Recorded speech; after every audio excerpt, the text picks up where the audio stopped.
Mr. President, Mr. Secretary General, distinguished colleagues, ladies and gentlemen. On September 6th, my small two-island state, Antigua and Barbuda, was a victim of the ferocity of Hurricane Irma, the largest storm ever endured in the Atlantic in human history. The island of Barbuda was decimated, its entire population left homeless, and its buildings reduced to empty shells. Fortunately, Antigua and Barbuda was spared the full blast of Hurricane Maria just 9 days later. Although sustained winds of up to 60 miles per hour gave us a troubling awareness of the agony visited on the nearby islands of Dominica, Guadeloupe, and Puerto Rico, Antigua and Barbuda continue to remain resilient. Having witnessed the devastation of Barbuda and the desolation of its inhabitants after the ravages of Irma, my heart bleeds for the people of the countries that have now been brutalized by Maria and those that will suffer its cruelty in the coming days. Mr. President, I have come to this assembly because I consider it important to do so, to speak to the world leaders, and to do so collectively, to share the experience of my country, as well as the huge challenges faced by the Caribbean islands. Barbuda and its inhabitants were among the worst in the region affected by Hurricane Irma. Barbuda is 62 square miles. When Irma thundered over the island, it was 375 miles wide, with gale force winds of 220 miles per hour. Barbuda did not stand the faintest chance against such size, such ferocity, and such intensity. The island was completely destroyed, and my government was compelled to evacuate all of the inhabitants to Antigua. For the first time in over 300 years, there is now no permanent resident on Barbuda. The footprints of an entire civilization have been emasculated by the brutality and magnitude of Irma. Everything that meant anything to the inhabitants had to be left behind. Their homes, their possessions, their history. Indeed, everything that defines them as a society and as a people. Mercifully, Antigua, the larger of the two islands, suffered no major damage, and it could begin function normally within 48 hours. Had that not been the case, Mr. President, how we would have coped is simply beyond imagination. Overnight, Antigua's population increased by almost 3%. I know of no country that could easily cope with such an unplanned, unexpected, and unscheduled increase in its population. In addition to providing shelter and accommodation and basic necessities to the evacuated residents of Barbuda, the social services on Antigua are now under great strain. On a great strain to provide school places for an additional 600 students, medical services for the elderly, and a means of income for the able-bodied. Naturally, the residents of Barbuda are anxious to return to their homeland. But as I speak to you, the island remains unfit for human habitation. There's no electricity, no potable water, and 95% of the buildings have been destroyed or severely damaged. Preliminary estimates place the cost of rebuilding Barbuda at $250 million United States dollars. That figure, Mr. President, represents 15% or more of my country's gross domestic product of approximately $1.5 billion. It is simply a stretch beyond our reach. Antigua and Barbuda urgently requires the assistance of the international community, including the international development and finance institutions, to accomplish this vital task of rebuilding Barbuda. And I should say, Mr. President, that we have not outstretched the palm of a hand because we crave. We plead because we need. Barbuda is not only a natural disaster, it is a humanitarian crisis that now consumes Antigua. Even as my government and people look forward to the assistance of the better off nations of the world, I thank those nations and persons who were the first responders, particularly the government and people of the Bolivarian Republic of Venezuela, who went beyond the call of duty to assist.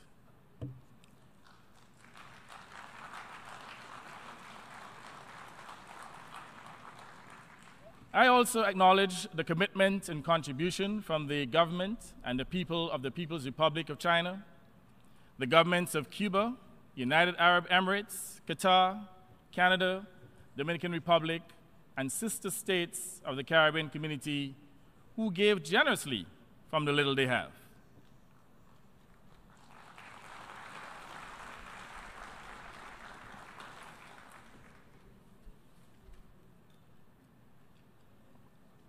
That includes Dominica, which through one wretched night lost a significant amount of precious lives and years of hard-earned development at the unrelenting battering of Hurricane Maria.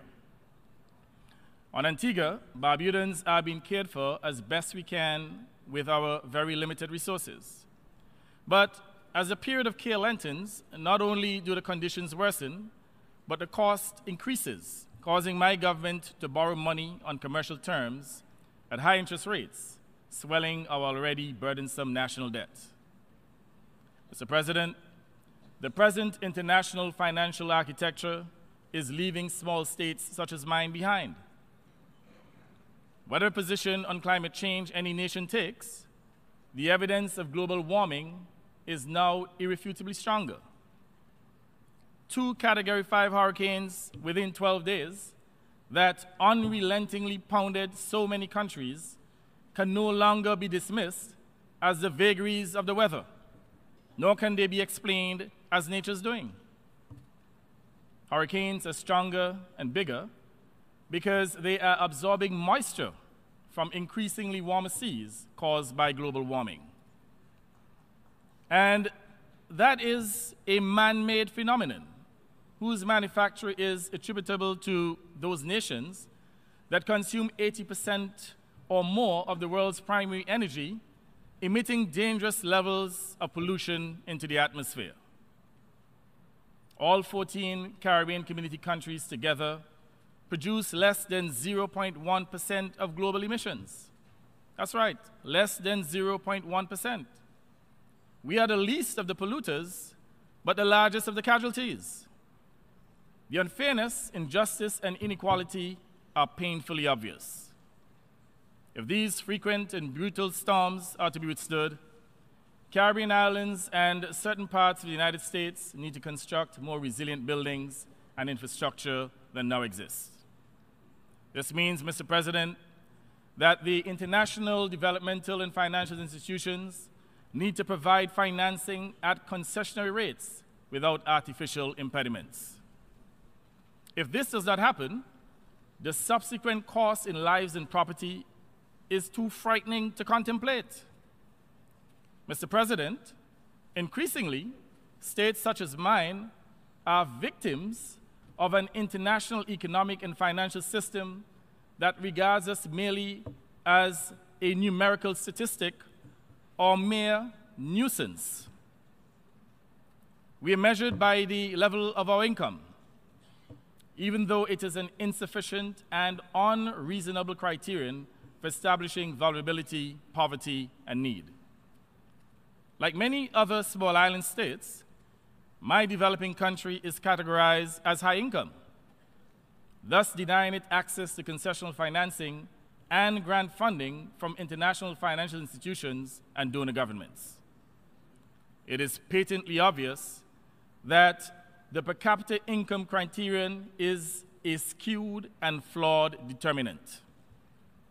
It should be eliminated, and eliminated immediately.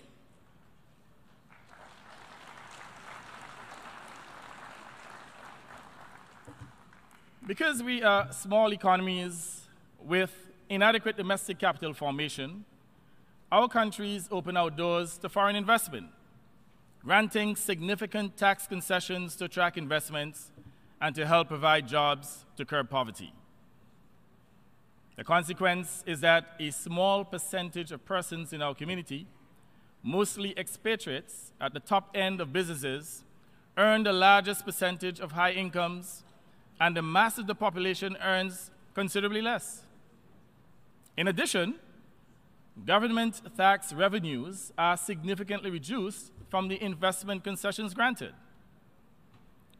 It is time that those who control the levers of power in the economic and financial international community acknowledge that the per capita system of measurement is discriminatory and resolve to change it. It is time that this particular swamp be drained. And now is the time for action. In these United States, in which the United Nations organization is located, and in which this assembly is gathered today, one of its early leaders, Abraham Lincoln, declared at a critical time in history that this country could not survive, and I quote, half slave and half free, end of quote. He may have been speaking specifically of America and of the disunity that gripped it at the time, but he was talking about more than immorality. He was also talking about social and economic justice. Lincoln's observation is compellingly relevant to social and economic justice in our world today. Injustice and inequality breed instability. The world cannot survive with the wealthy few controlling 90% of global resources. If so, its center will not hold. Its center will not hold if the inequality between rich and poor nations increases. It will not be stable until social and economic justice prevails. My country and its citizens do not want to beg for a living. Mr. President, we want to work for it. We want to earn our way. But we cannot do so if the international system refuses to provide us with the means and the tools to build our future. Access to concessional financing is an imperative that would give us a great leap forward. It would take us out of the spiral of debt we incur because we must repeatedly rebuild after disasters with high-cost commercial money. Where is the justice in large, wealthy countries borrowing on their capital markets at 3% per annum, while the so-called high-income small island states are forced to borrow commercially at 12% per annum to repeatedly rebuild damaged infrastructure from hurricanes? Where is the justice? It is irrational and punitive to graduate a small island state that cannot pay its debts to high-income status, thereby precluding it from much needed developmental financing. Mr. President, the theme of this Assembly's discussion is focusing on people striving for peace and a decent life for all on a sustainable planet. That is all my people and the people of small island states want. Peace and a decent life on a planet that is sustainable. We deserve nothing less, and we expect nothing less. It is in that connection that I draw attention to the fact that even in the midst of our present crisis, Antigua and Barbuda is faced with demands from a Paris Club group of wealthy countries for the settlement of $130 million incurred 4 decades ago because concessional financing was and is denied to us. It would be of enormous help to the plight we now face and the daunting task of rebuilding Barbuda at a cost upwards of $250 million if those wealthy Paris Club countries would forgive or at least reduce significantly the debt that now weighs so heavily on our shoulders. It should be noted that the amount outstanding constitutes primarily accrued interest. This would provide us with the fiscal space to borrow as we seek to garner every cent to recover and rebuild from Hurricane Irma and to give our people a chance to achieve a decent life in keeping with the Sustainable Development Goals. In that same context, Mr. President, my small country won a trade dispute with the United States in 2004 at the World Trade Organization, the WTO. The US trade violation led to significant loss of revenues to my country and unemployment of my people. It has been 13 long years since that judgment and 7 years since the final appeal by the US resulted in a final ruling in my country's favor. Yet, the United States government has failed to settle. The loss of trade revenues to my small country has risen to in excess of $200 million United States dollars. Our government has labored unsuccessfully for over 13 years to reach an amicable and reasonable settlement with the US. This is a classic case where might is right and where the rights of a small, powerless state has been trampled upon. I should mention that over the last 13 years, the US has also enjoyed a trade surplus with my small country of over $2 billion United States dollars. I emphasize, $2 billion United States dollars. I'm well aware that the prolongation of a settlement of this judgment is not the making of the present US administration which inherited it. But in the interest of fairness, of justice, and of good conscience, it would be beneficial to my nation in this hour of great need for the United States government to settle it. In this very hall,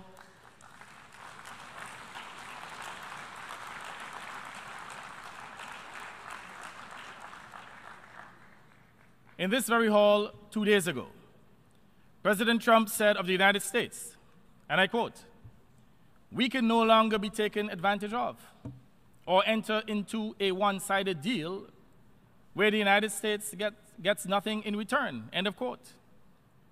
His observation, which I welcome, is equally true for the relationship with Antigua and Barbuda. Honoring their obligation to Antigua and Barbuda is not a one-sided deal of which the United States gets nothing in return, because ultimately 90% of the settlement proceeds will be spent in the US economy as our prime resource market. The US is the greater beneficiary of trade with my country and has been so year after year for many decades. Settling with us for over 13 years of trade losses would take less than 1 year of the trade surplus that the US's $20 trillion economy has with Antigua and Barbuda's mere $1 billion economy. Mr. President, over the last few days, the experience of the Caribbean islands demonstrate that entire and certainly ancient communities can be snuffed out overnight, or the quality of their lives suddenly and irreversibly set back. I remind that for the first time in more than 300 years, there is no permanent human resident on Barbuda. But my government is determined to rebuild Barbuda however long it takes and with whatever resources we can muster. We are determined that no Caribbean society should be extinguished and it should remain firmly on the global map. But even as we resolve with limited means to keep our societies alive and vibrant, we call on the international community to acknowledge its obligation to all humanity and to all peoples without whom their own societies cannot prosper and will not thrive. In the words of the poet John Donne, and I quote, "Any man's death diminishes me, because I am involved in mankind, and therefore never send to know for whom the bell tolls. It tolls for thee." As citizens of planet Earth, let us acknowledge our common humanity and work in harmony to make our world a better place. I thank you, Mr. President.